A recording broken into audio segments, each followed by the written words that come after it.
Hello, I guess we're ready to start, ladies. Let me welcome you, all of you. Thank you so much. This is actually, I'm very excited. I'm so happy to be here to talk about mental health. This is a very personal, also topic for me. And well, my name is Dianis Lopez. I'm a journalist. I'm the correspondent for Cierre de Edición, Estrella TV National News. And I'm here with three incredible, powerful, brave women journalists as well. They're gonna talk about their struggle, how they overcome their struggles, or their, about mental health. And I would like them to introduce themselves. Let's start with, we have Adriana Rilleiro, Leslie Rangel, and Carmen Valencia. So ladies, who would like to start first? Or you want me to choose one of you? You choose. All right. Adriana, let's start with you. Okay, that's what I get for talking. Hi, everyone. Hi, Diane. So good to see you. So happy. We worked together in the past. Very excited to meet Leslie and Carmen, and very thankful for this opportunity. My name is Adriana Ruggiero. I am in San Diego. I work as a news anchor for the evening newscast here for Univision in San Diego. And I'm very passionate about this topic as well, not only because I care about it from the journalistic perspective, but because it's very personal for me too. So for the last year or so, I've been sharing my personal experience, hoping it helps others to feel more comfortable with whatever issues they're going through mentally and emotionally. And I'm happy to be here with that today. Thank you so much, Adriana. Let's go with Leslie. Thank you so much, Dianis. My name is Leslie Rangel Rangel, and I am a morning anchor for the Fox station in Austin, Texas. So it's local news. And I am also the founder of the News Yogi Yoga for Journalists. So I am focused on teaching journalists mental health and wellness coping and resourcing skills through yoga. I am very passionate about mental health because I myself have been through my own healing journey, and I think it's so important to be able to address mental health, not only for journalists because we're in such a stressful career, but a personal, of course, passion of mine is to address mental wellness for journalists of color. And that includes, of course, Latinos, Black journalists, Asian journalists. I think given what we've seen the past year, 2 years, we now know through our lived experiences, but I feel like other people now know and can see just the extra added layers of struggle that we face. So I'm on a mission to normalize mental health in journalism. Thank you so much, Leslie. I think we're all excited to hear more about this technique that you're using that can help us. And last but not least, Carmen Valencia, welcome. Hola, buenas tardes. Good afternoon, everyone. I'm very excited to be here. My name is Carmen Valencia. I am a national producer / reporter for Yahoo News. I'm actually based here in Los Angeles, and I cover U.S. immigration for the digital platform. So I focus more on longer form storytelling as well. And then I did 3 years of local reporting in Arizona. I'm really excited to talk about mental health. It's a topic that hits close to home. This is actually my first time publicly speaking about my story. So I'm a little nervous, but it's exciting to be able to take these steps that are so important to normalize the conversation around mental health in journalism and just in our everyday lives, whether it be with our families or friends. So I'm really excited to have this discussion. Thank you so much, Carmen. Definitely, I think we all feel connected talking about this subject, and it's so personal for all of us here today. And well, with that, I would like to start with Adriana, if she could start telling her story. Well, so what happened with me, what I struggled with was depression and anxiety. And that eventually took me to having suicidal thoughts. It happened in 2016. I was out of work, and financially the situation was really, really tough. And I have been in the US only for 4 years, so it was a little bit difficult for me because I didn't have a big network of support. And basically the people I knew were the people I was working with. So once I wasn't working, I didn't have a lot of people to go and talk to. And being an immigrant, you're just trying to keep up.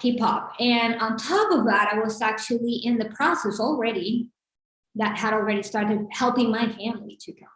So, financially it was a lot of pressure, and then my responsibility, with my family, and am I going to be able to do this? And then seeing months and months passing by without being able to secure a job, it was very stressful.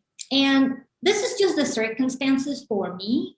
But honestly, it's the circumstances are different for every person. But what happens is that inside you're so stressed out, and whatever is happening, you're taking it in a way that you feel that you can't deal with it. So the best way I can describe that moment for me, it was like I was in the middle of the ocean, just shaking and moving so I wouldn't drown. I wasn't really going anywhere. I was just trying to stay out and breathe. Eventually, because I will wake up and try to do the best I could every day, to improve my situation. And you just keep going and you just keep going, and you don't notice. I didn't notice in that moment that this was going from just being worried, because it's normal to be too worried if you don't have enough money to cover your bills, to actually, this is affecting my health. I didn't notice it at all. And the main reason is because I have been very goal-oriented my whole life. And it's like, nothing is happening, let's just keep going. And this is not happening to me. I mean, nothing bad is happening. Just put everything together again, let's go ahead and do it. But one day, when apparently I wasn't able to keep up, just moving above the water. And I just felt like I was in a very dark place. And it was this night, I was alone in my apartment, and I just wanted to take my life. And in that very moment is when it hit me. It was like I had to go that far to realize that I was having a real problem, and it was a health problem, and I needed to look for help. So I called the hotline, and they helped me in that moment. They actually gave me information about different clinics I could go to, and that was the moment when I started looking for help, and I realized that what was happening to me was much more than just not having a job. I was dealing with a health problem, and I started understanding that I needed to take this seriously, because your mental health is like any other problem with your health. You need to see the doctor, you need to talk about it. And it was so hard to talk about it. I never told my family about it. I went and looked for treatment for myself. And it wasn't until I decided to speak about it publicly a year ago that I actually took the courage to tell them. I had already gone through my journey of healing, but I didn't tell them anything because I didn't want to hurt them. They knew I was having issues, but they didn't know it was that serious. And I think that's a big, big part of this. For me, it was very important to talk about it, to share my experience. It was a sense of freedom, just to be able to say it. I remember hearing conversations after I had this experience, even my mom reacting about the news of someone who killed themselves. And she'd be like, well, how is that possible? How can someone think like that? And I felt like I wish I could tell her that this can happen to any person. And I just couldn't, just because I didn't want to hurt her. But eventually I was able to do it. I was able to find the strength and talk with my family. And I can tell you more about that, but that's basically my story in a nutshell. It got me. I'm sorry. It's I think I'm very happy for you now, Diana, that you could, you overcome this struggle. I know it's very difficult. I totally understand. You think as Latinos, maybe keeping it to ourselves, it makes maybe worse the feeling? Totally. Unfortunately, in the Latino culture, it's very hard to speak about this because it's a cultural thing. On one hand, we have this very positive look about life, right? And we're supposed to always behave like nothing is happening, and al mal tiempo buena cara, and let's just keep moving, right? In one hand. And the other hand, everybody has an uncle who's loco and someone who's crazy. And this is not about being crazy. And we have a tendency to think that if you need to look for professional help, it's because you're crazy. And we need to work on that. We need to understand that you might need to see a therapist, a doctor, a psychologist, and just in the same way you need to see a dentist, or in the same way you need to see someone because you might have a heart condition.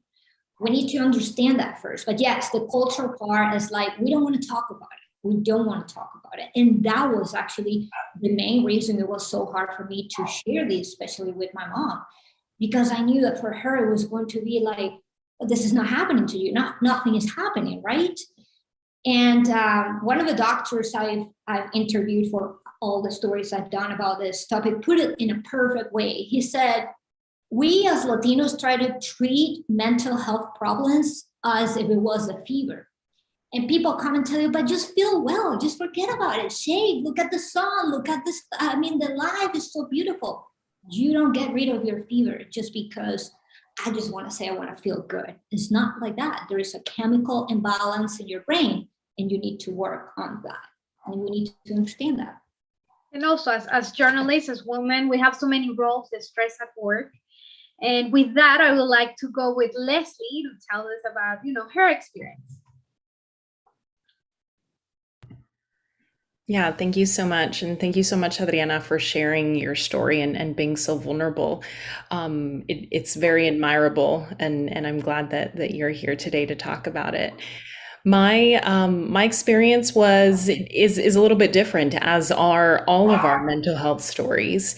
I think when I first began this healing journey, I was coming from a place, I'm first generation. And so as being the oldest daughter, living up and growing in this country, I had that pressure, spoken or unspoken, of being strong, the strong Latina, you have to do it for your parents, and just that whole narrative. And so I think for a long time, I really ignored when things were wrong with me.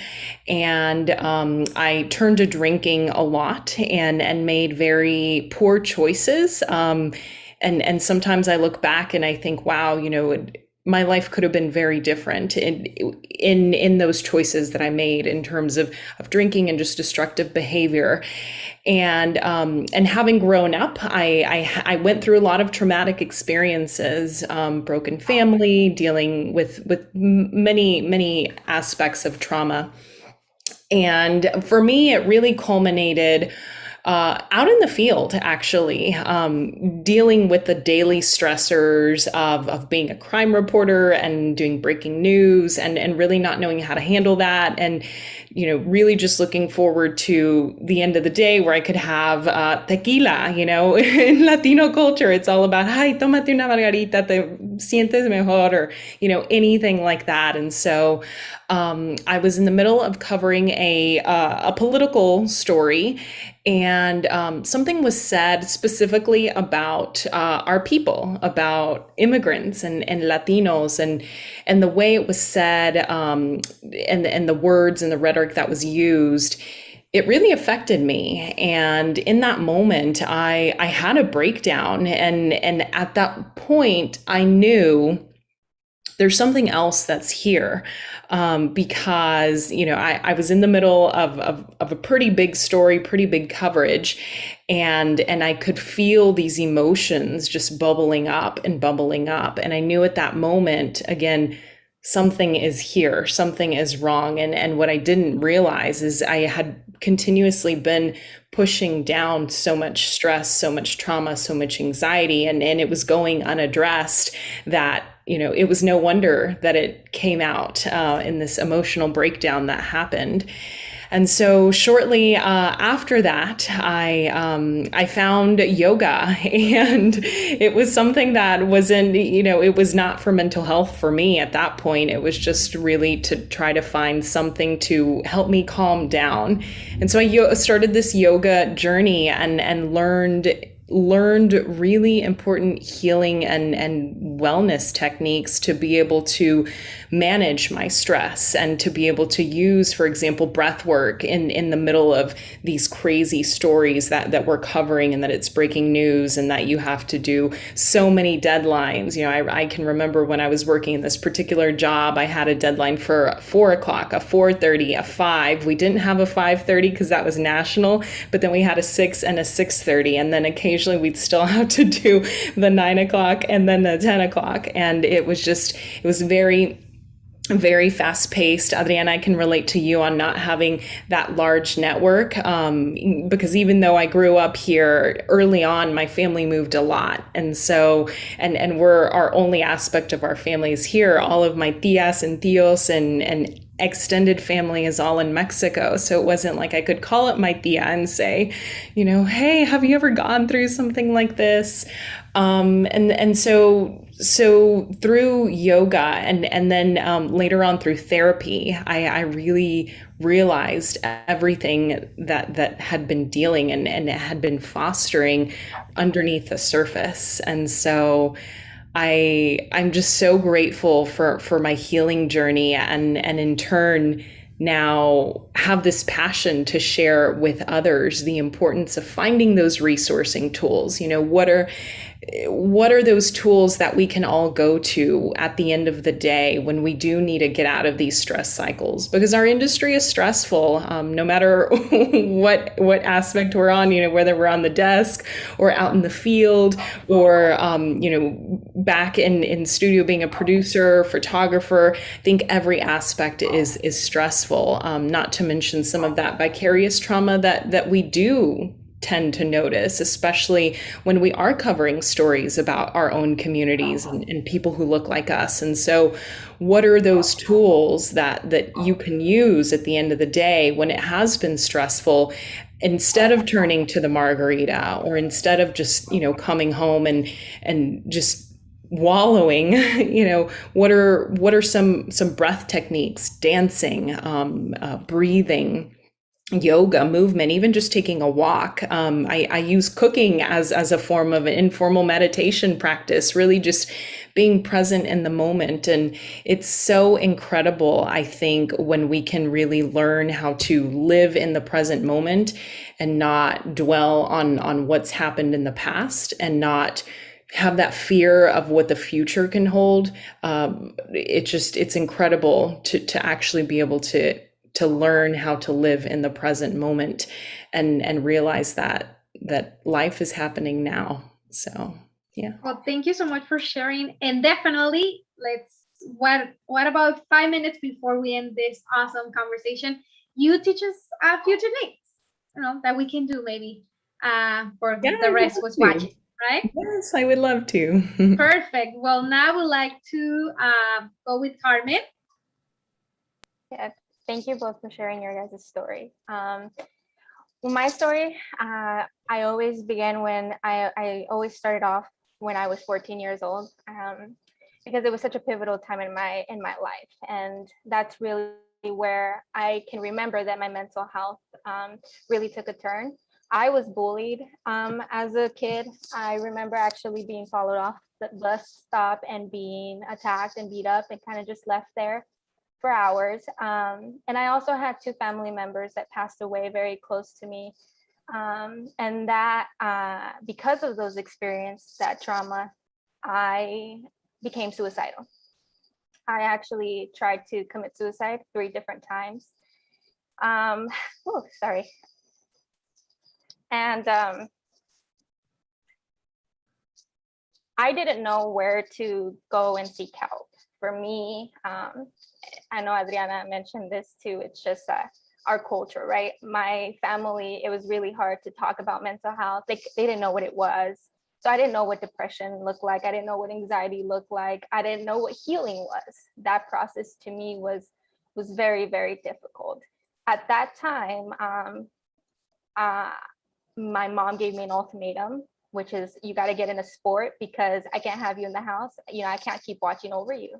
I don't know what's going to happen to you. And I don't know if we're going to wake up the next morning and have you here.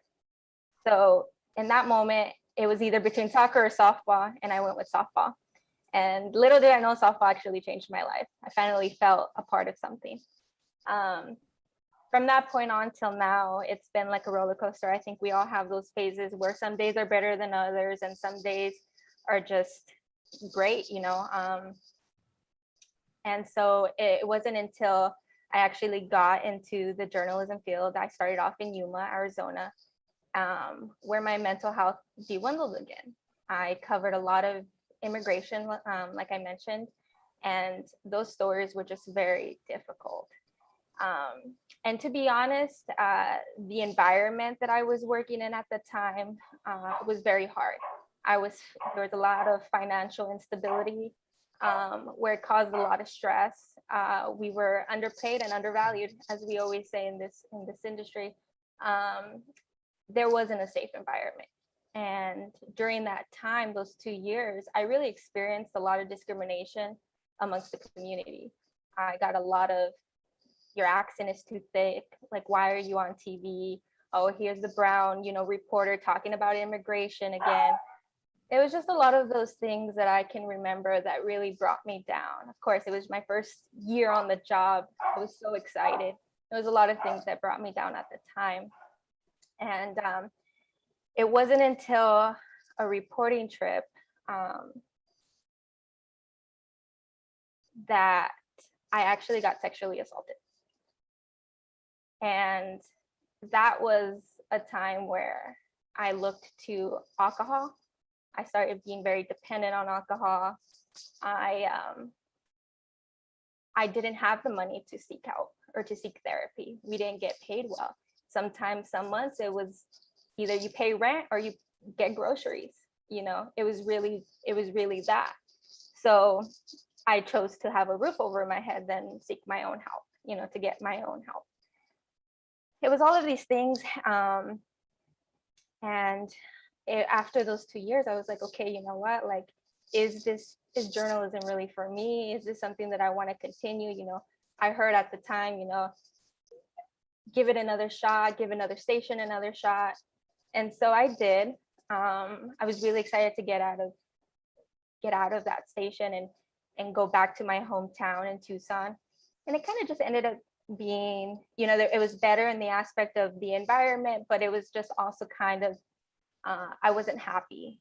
The job wasn't exciting anymore. I was still having trouble paying bills, you know, paying my debt off, my school loans. It was just all of that. And I actually had a moment in Tucson where I was diagnosed with, you know, mild anxiety and mild depression. And there was days where I just couldn't get out of my bed till like almost an hour before my shift was going to start. So I really had to take a hard look at my life, myself, and what I really wanted to prioritize. And for me, I was actually thinking of getting out of journalism. I broke my contract in Tucson. I didn't even last a year there. And that has to be the most resilient thing I ever done. I can't be more proud of myself than putting my well-being before this career, because I love this career. And I think we all love this career. This is why we're still in it. But it comes a time where you really have to think about yourself. So when I resigned, I actually didn't have anything lined up. I had sent a few emails to Yahoo. I started applying to PR positions for school districts. And when I went to resign, I was like, okay, here goes. My faith is, I'm just going to keep my faith alive. I went home that night, compré las velas de la Virgen de Guadalupe, And I just cried till 4 a.m. I was like, please, the universe, show me some kind of sign. And the next morning, I got an email from Yahoo saying that we want to interview you. And I was like, okay. And within a week and a half, I was hired. And that was the universe telling me, give this another chance. Give the career that you fell in love with another chance. And yeah, so I've been in Yahoo for 2 months. I had to understand and recognize that I couldn't do the day-to-day deadlines. I couldn't put my body through it. My body physically was not able to do that, and my mental health was at stake. So yeah, I've been here, and I'm seeking therapy. I am taking my health so seriously now. Therapy has to be the greatest thing I've ever done, and doing a lot of self-care, things that, hiking. I rescued a dog. That has to be another great thing that I did for myself. And yeah, that's my story. Right here, sorry. Carmen, thank you so much for sharing your story. I know it's very difficult, but we're here also for you today. And with that, you mentioned, why don't you share, I know you're still trying to heal, it's a process.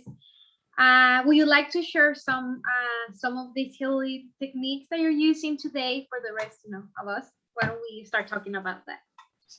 Yeah, I think for me, I'm still learning. I'm going through my own healing process right now.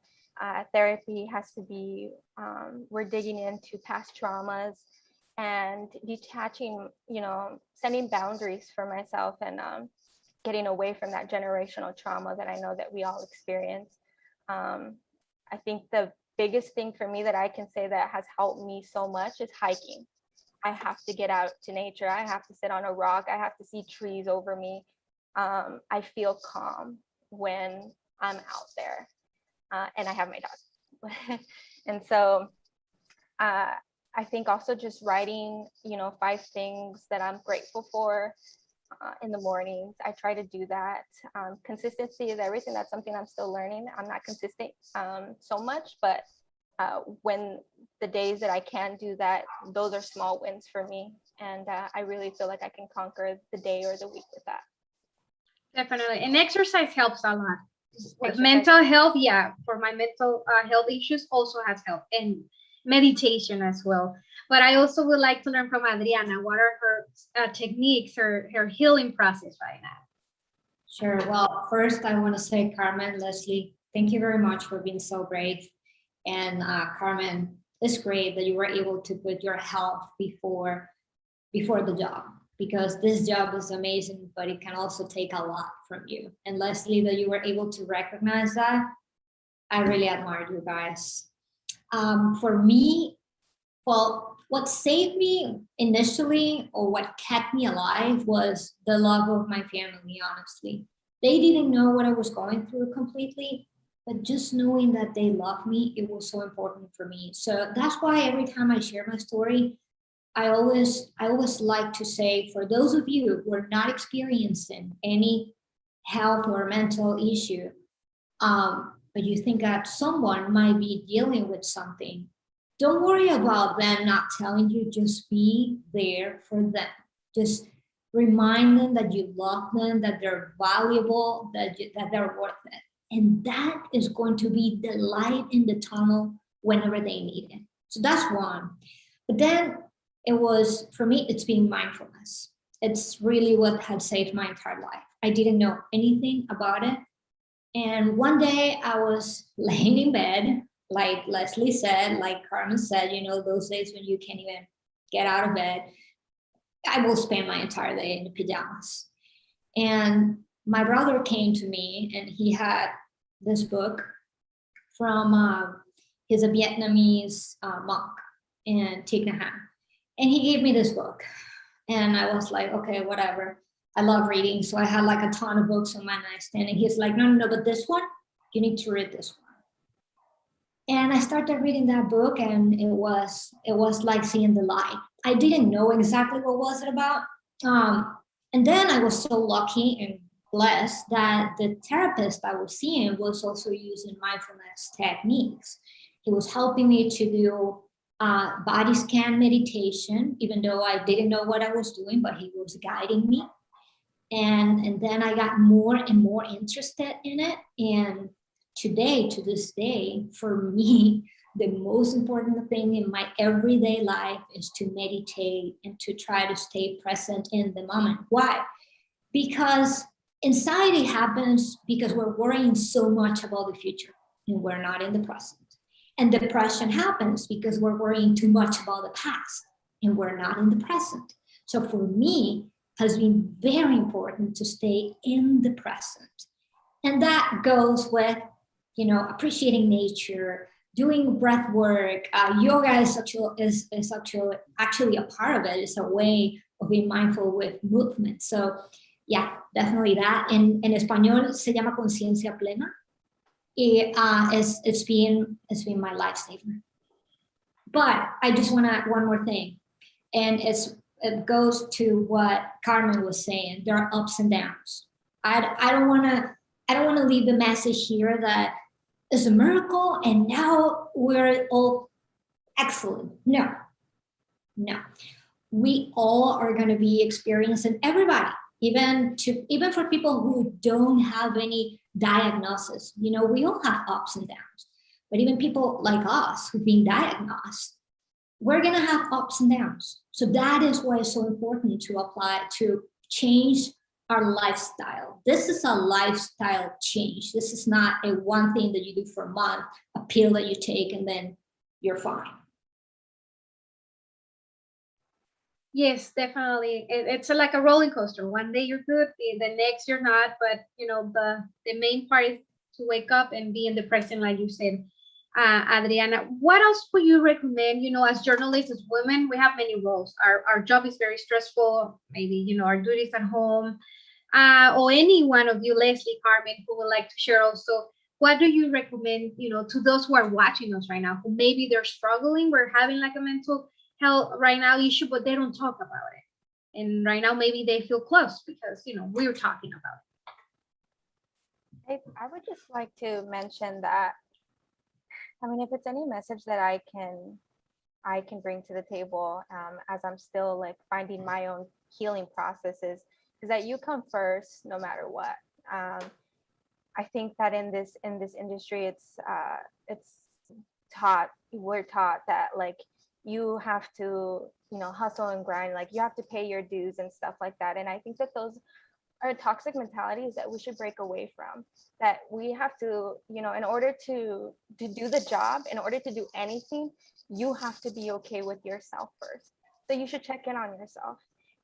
It's easy for us to call out of work when we have the flu, when we come down with the sickness. So it should be normalized to call off and be like, hey, I'm having a mental health breakdown today. And I think that has to be the biggest thing that I have changed in my life, and setting boundaries, whether it be at work, whether it be with your family or friends. I think that has to be the biggest message I can give. Thank you. Yeah, a really good one too. Leslie. Yes. Can you repeat the question again? No, if you wanna, give tips or advices to those who are watching, who, in journalism, like you also mentioned, is very stressful.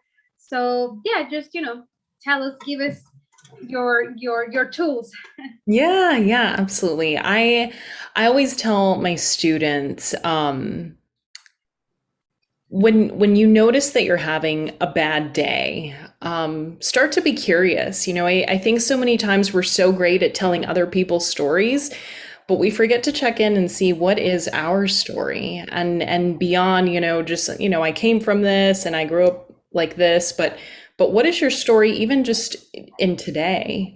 Begin to notice, was today a bad day, but was yesterday also a bad day, and the day before that, and the day before that, and the day before that, and start to be curious, wonder, where does that come from? I think, yoga specifically, and what I've studied, I actually just completed a 300-hour yoga teacher training in advanced yoga psychology. And so what this particular training was wonderful for me for was really marrying the Eastern side of psychology with the Western side of psychology, and really noticing how science and the aspect of mindfulness really integrates really beautifully. There were things that were red flags that were happening in my body that I just kind of ignored. I would have frequent stomach aches and pains and just all sorts of digestive issues. And I would just chalk it up to, oh, I ate something bad, or, something's not right with my stomach. But they were ongoing issues that were continuing. And I wasn't, I was just ignoring those. And so I would say take notice, and be mindful, and check in with yourself. If something is wrong, it's your body saying, hey, like, maybe you should pay attention to me. I think that is a great place to start. And really be curious about how you're feeling. I think in terms of coping and resourcing tools, a lot of things that we can talk about in terms of stress is like breath work. So when we are in the daily grind of news, and for example, if we do go out on breaking news, what happens, right? We can think about what is happening in the body when we go through breaking news. A lot of times your adrenaline is pumping. It's like, we got to go. We got to get this news. And what's happening there is the body is actively, pumping a lot of hormones, cortisol and things to help us through this process of having to go through the thing and doing it. But what tends to happen is, because news is so stressful, and on top of that, whatever we might be going through in our personal lives, our bodies tend to get stuck in this response. It's called the sympathetic response, the fight, flight, freeze. And so what happens is, a lot of times our body has been and lives in this situation. Other things that can cause us to stay in this situation are, some of the financial aspects that we talk about, financial stress, chronic family stress, coming up and growing up in broken families. As Latinas, many of us have the story of the immigrant journey and what that's been like and how it's affected us. And so we live so long in these portions that our bodies basically forget and lose the ability to rest, relax, digest, and that's activating the parasympathetic side of the central nervous system. And so some practices to help us move from this constant fight, flight, freeze to more of that rest, relaxation, digestion are, the breath work. Even just taking a moment to really take a big belly breath. Just that very aspect, it's incredible. And I teach this in my yoga courses for journalists. There is research out there that the simple act of taking a breath builds more gray matter in the brain. I mean, that's just incredible that our bodies are wired that way. Carmen mentioned being able to hike and doing the hiking. I mean, that is a beautiful grounding practice, just being able to know that you can be out there in nature and ground. You wanted to say something, Dianis? Yes, with that, Leslie. How often do you recommend for us to do those, breathing techniques, And also you mentioned something that a psychologist mentioned to me, that chronic disease are linked to stress and mental health. Yeah, absolutely. I would say, like Adriana said, it's not like breathe and everything's going to be better and magical, right? No, I wish it was that way. It's what I have learned and what my teachers have taught me and what I've learned in my healing journey and talking through therapists is yoga and mental health is really about learning to ride the waves of life, right?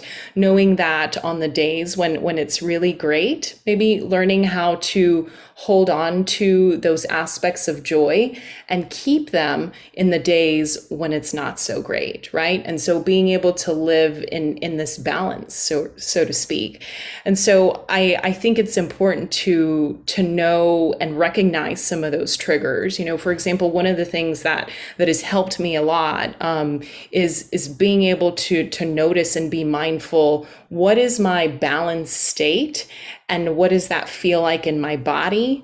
What are some of the things that come up for me? And on those weeks where I know it's going to be a stressful week, knowing what do I have to do in my life to prepare me for this really stressful week? Is that something that looks like, maybe today, Sunday, ahead of this really stressful week, I'm going to make sure and I'm going to cook ahead of time, because maybe this week I'm not going to have time to eat. And so I'm going to need something that can really help nourish me, because, when we're not eating, or in those moments we forget to eat, there's more to that, right? It's more than just forgetting to eat. It's because your digestive system has now shut down to conserve energy, because you're in this fight, flight, freeze. And it's just, it's incredible. I get so nerded out wanting to talk about this.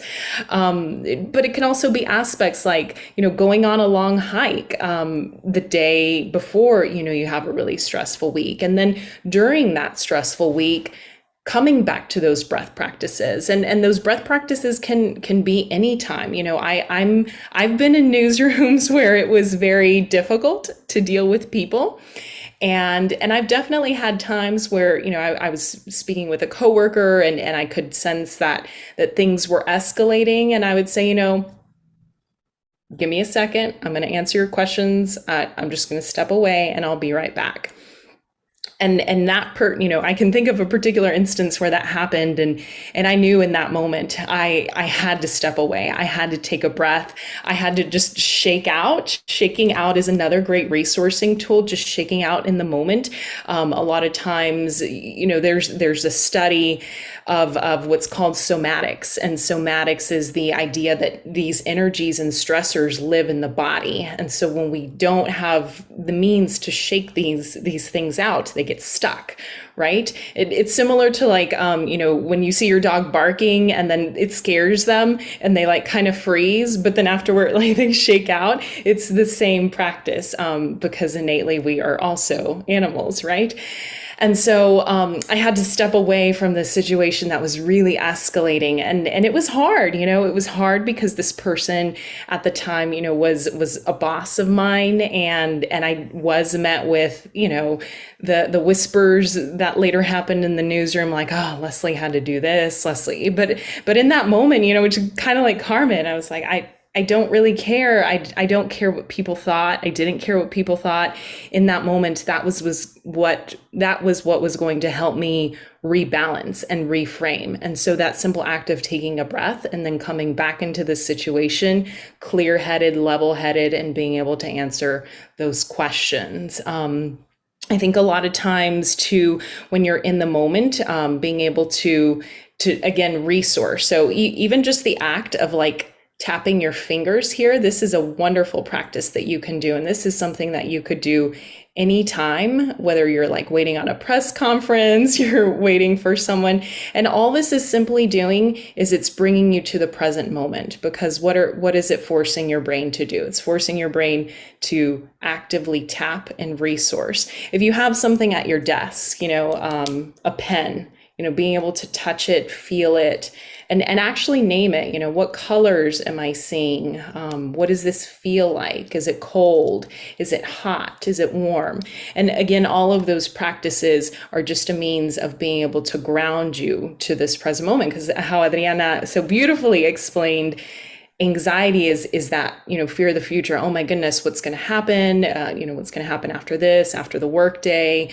Is my story going to make it in time? Are my bosses going to like it? What is, and you can just go down this rabbit hole. And then on the other side, oh man, I should have handled that differently. Do they like me? And, all of these things that tend to pop up. And so these practices of I'm here now, I can feel my feet on the ground. I know this pen is plastic and it's orange, and I can look around and spot other things, and I can hear and I can feel the temperature of the room.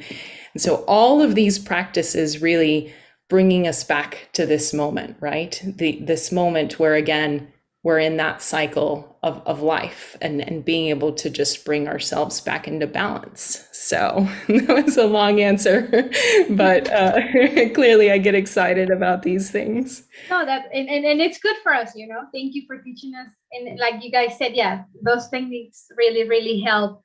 Also, we know that in now you're saying those techniques, I was thinking, imagining like, I wish in the newsroom that we work, you know, they should have like, I don't know, like a therapist or someone that, you know, give us a little 10 minutes before a show, something like that. No, you don't think, ladies?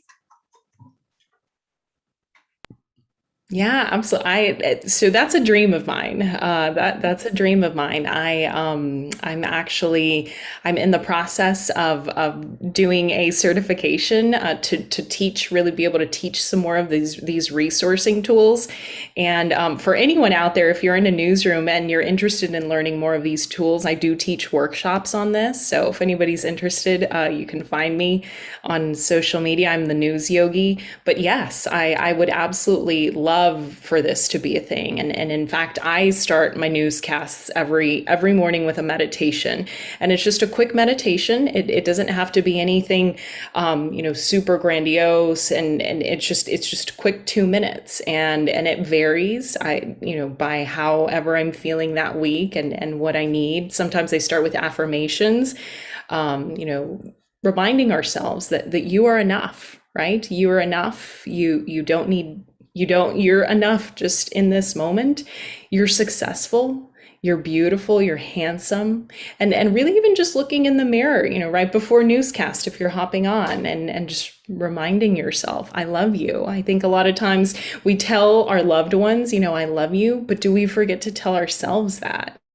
So, yeah. I'd like to add something to that.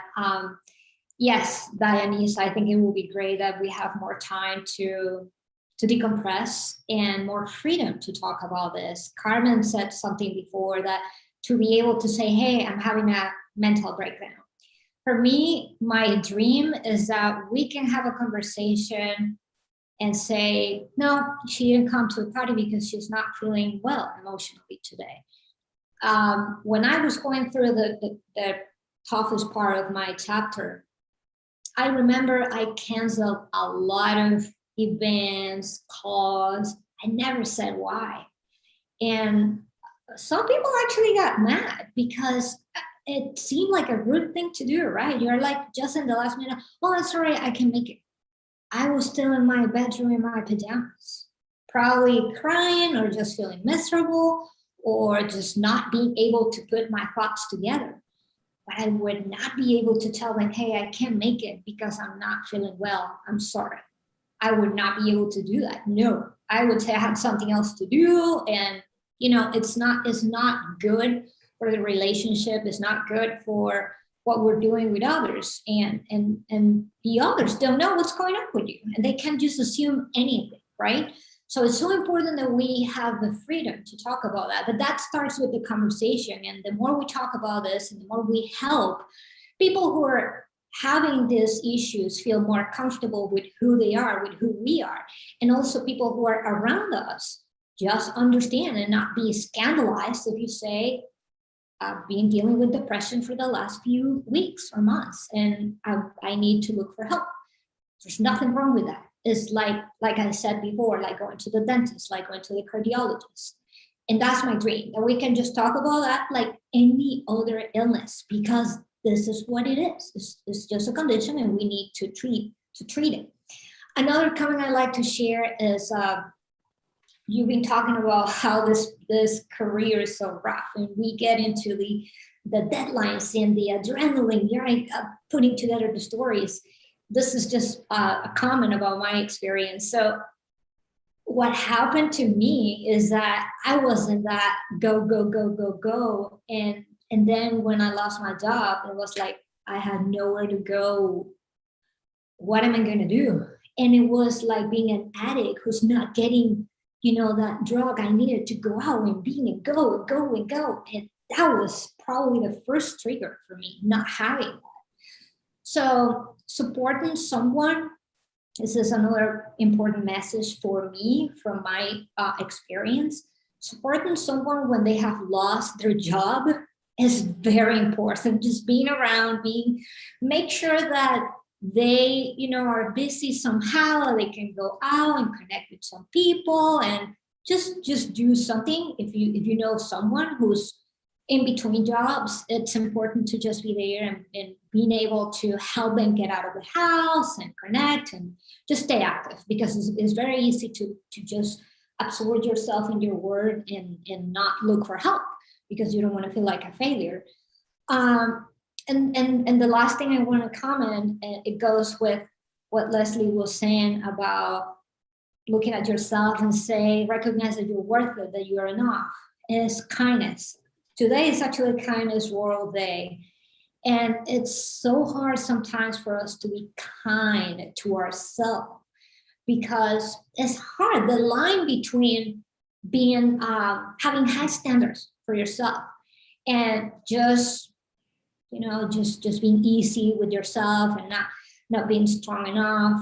It's very, very easy to confuse that line. It can become blurry and you don't know when you're just, being lazy or you're just you're giving yourself too much. No, there's gotta be a line there and you gotta be honest with yourself. Wait a second, am I doing the best I can here?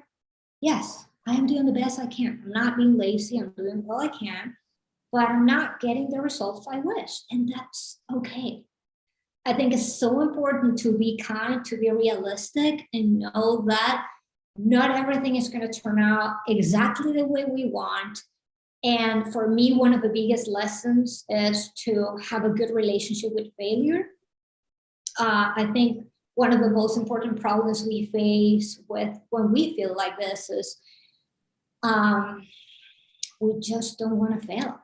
And when we think that something goes wrong, it's like it's the end of the world. No, failure is going to happen. And one of the things I do every day now in my life is, yes, I want to have a positive outlook, but I'm not going to tell myself that I'm not going to have someone who's going to try to caught me on traffic and someone is going to try to do things in a way that I wish they weren't, but I can still have a good day. Besides that or beyond those circumstances. And the last thing I want to add is that we need to also talk about what having mental issues look like. So if you don't know, for the people who are watching us right now or who are going to watch this later, what does that look like? How do I know? How do you recognize? Leslie said something very good, very useful. She said, she always asks her students, for how long have they having a bad day? Yeah, if you're having a bad day for 2 weeks, it's not good. There is actually a definition by the Mental Health Organization, the World Mental Health Organization. If you're feeling down, sad, you don't want to go to work, you lose your appetite for more than 14 weeks, you're experiencing some kind of mental health. So you can use that as a rule of thumb to start thinking, okay, it's been 2 weeks, I need to do something. Very important information, definitely. Adriana, you found help by calling, right? There's help out there, and many, even though we tell stories about mental health, it contradicts sometimes. It gets me that we can't really talk about what is happening to us, but there's help. Yeah, but it wasn't easy to get there, I'll tell you that. Of course, I wasn't unemployed, so I needed to find something in the system that would cover the insurance I had at the moment, it was whatever comes with unemployment. I can't remember the name right now. It was Covered California. So they told me there are clinics where you can go and get help. And it took some days to be able to get an appointment because the system is kind of easy. And that was pre-pandemic. During the pandemic, it's more difficult actually. But some people don't have access to that service in their insurance, and in some states that's not an option. So I think expensive. It's expensive. It's very expensive. I think it's always important. You know, if you have an insurance, if you're one of those who have an insurance, call and see what are your options. Even if you're not having any mental issue, call and see what your options are. But besides that, there are plenty of organizations, nonprofits that are always putting resources to help communities. But the reality is that it's not that easy to find them. And that's where we can help a little bit more, just talking more about those resources that are available, because we don't know when someone is looking for something. And even for us, we're journalists and we're always researching, sometimes it's hard to find this information. Yeah, definitely it is. But we're here, we're talking. I'm so glad that you guys open your hearts, also your stories, you know, because it's not easy to talk about mental health. And especially you mentioned the pandemic, and I know many of us, many colleagues during this time have a struggle with mental health. So yes, thank you so much, ladies. It was a pleasure meeting you all. Carmen. Yeah, no, thank you guys so much. Thank you for just creating this safe space. I think that's really important. That's how we could really begin to even talk about mental health even more, is by creating these safe spaces. And I hope to see that implemented more in newsrooms, because it's wonderful when we can do this and exchange resources and tips. Leslie, I learned so much from you today, and I'm gonna use all of that. So thank you. And Adriana, your stories me tocó el corazón. Muchas gracias. Yeah, share your Instagrams, your TikTok, whatever account, your LinkedIn, whatever you want to share, so we can follow each other. Yeah, I'm at the News Yogi on everything. The News Yogi, as well as my website, is thenewsyogi.com. I did want to add a little bit to what Adriana said in terms of resources. So two really great, for me, it was wonderful to find a culturally relevant therapist, someone that I didn't feel that I needed to explain my Latino culture to. You know, she knows. And so I would recommend Contigo Wellness. It's contigowf.org. Also inclusivetherapist.com. And if you find a therapist that you like, this is something that I did because my insurance at the time wasn't covering therapists. Ask for a sliding scale. Do you offer payment plans? And it was something that was not listed on the website. And, you know, people get into therapy to help. And so that was a resource that was really wonderful for me. So don't be shy. Don't be afraid to just say, like, can you offer a free session, or, you know, then I can pay. Don't be shy. I would say. So, yeah. For the next time, we should have like a session just for, you know, for you, Leslie. So you give us techniques where a therapist makes. Let's do it. Let's make it happen. I just want to mention, I actually started therapy online because my problem with the pandemic was a lot of the therapists were not accepting new clients. So I'm sure that you guys have heard of it. It's called BetterHelp. Yeah. And it's an online, and you do a whole form.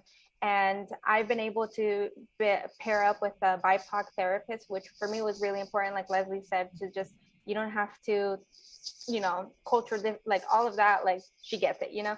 So I can also offer, I'm new to BetterHelp, so I have 2 weeks off. If anyone needs it, I'd love to give a free week to you guys to start it. Nice. Or anyone who's listening. Thank you so much. It was a pleasure meeting you all. And let me tell you that this morning I had like a breakdown, also mental health, but, you know, listening to your stories, you know, it made my day definitely better. Thank you for saying it, Dianese. Thank you, ladies. So I hope we keep in touch, and while we're sharing, you know, the links, if you guys want to write it down. So thank you so much. I don't know if anyone who's watching has a question, maybe. I don't know if there's enough time left.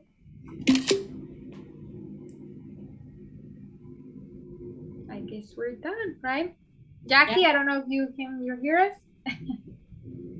All right, but thank you so much. I hope seeing you guys soon, and keep up. You know, I'm here for you guys too.